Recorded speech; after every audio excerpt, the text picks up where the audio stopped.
ಧರ್ಮಸ್ಥಳ ಪ್ರಕರಣದಲ್ಲಿ ಎಚ್.ಡಿ. ಕುಮಾರಸ್ವಾಮಿ ಕೊಟ್ಟಂತಹ ಹೇಳಿಕೆಗೆ ಕಾಂಗ್ರೆಸ್ ನಾಯಕರುಗಳು ತಿರುಗೇಟನ್ನು ಕೊಡ್ತಾ ಇದ್ದಾರೆ. ಧರ್ಮಸ್ಥಳದ ವಿಚಾರದಲ್ಲಿ ಸರ್ಕಾರ ಯಾಕೆ ಕ್ಷಮೆಯನ್ನ ಕೇಳಬೇಕು? ಬೆಂಗಳೂರಿನಲ್ಲಿ ಸಚಿವ ಎಂ.ಬಿ. ಪಾಟೀಲ್ ಹೇಳಿಕೆಯನ್ನು ಕೊಟ್ಟಿರುವಂತಹದ್ದು.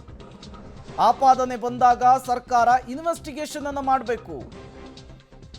ಯಾವುದೇ ಸರ್ಕಾರ ಇದ್ದಿದ್ರೂ ಕೂಡ ತನಿಖೆಯನ್ನ ಮಾಡಲೇಬೇಕಿತ್ತು. ಎಂ.ಬಿ. ಪಾಟೀಲ್ ಅವರ ಮಾತಿದು. SIT ಸ್ವಾಗತ ಮಾಡಿ ಈಗ ಬಿಜೆಪಿ ಇದರಲ್ಲಿ ರಾಜಕೀಯ ಮಾಡ್ತಾ ಇದೆ. ಸರ್ಕಾರ ಯಾಕೆ ಕ್ಷಮೆ ಕೇಳಬೇಕು ಈ ವಿಚಾರದಲ್ಲಿ ಅಂತ ಹೇಳಿ ಕೈಗಾರಿಕಾ ಸಚಿವ ಎಂ.ಬಿ. ಪಾಟೀಲ್ ಎಚ್.ಡಿ. ಕುಮಾರಸ್ವಾಮಿ ಅವರ ವಿಚಾರಕ್ಕೆ ರಿಯಾಕ್ಟ್ ಮಾಡಿದ್ದು ಹೀಗೆ. ಪ್ರಾರಂಭಿಕ ಹಂತದಲ್ಲಿ ಯಾವ ರೀತಿ ಸರ್ಕಾರಗಳು ಮೊನ್ನೆನೂ ಕೂಡ ನಾನು ಹೇಳಿದ್ದೀನಿ, ಕಾಂಗ್ರೆಸ್ ಇರಲಿ, BJP ಇರಲಿ, ದಳ ಇರಲಿ, ಯಾವುದೇ ಸರ್ಕಾರ ಇರಲಿ, SIT ಅಂತೂ ಮಾಡಲೇಬೇಕಾಗ್ತಿತ್ತ?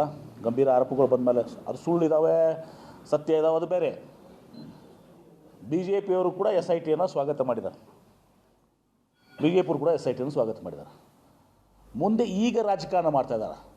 ಅಲ್ಲೇನೂ ಸಿಕ್ಕಲಿಲ್ಲ, ಏನೂ ಆಗಲಿಲ್ಲ. ನಾವು ಅದೇ ಪ್ರಾರ್ಥನೆ ಮಾಡ್ತಿದ್ದಲ್ಲ, ಸಿಕ್ಕು ಏನೋ ತದಾಗಬಾರ್ದಪ್ಪ, ಮಂಜುನಾಥೇಶ್ವರ ಹೆಸರಿಗೆ ಕಳಂಕ ಬರಬಾರ್ದು ನಾವು ಪ್ರಾರ್ಥನೆ ಮಾಡ್ತಾಯಿದ್ದೀವಿ.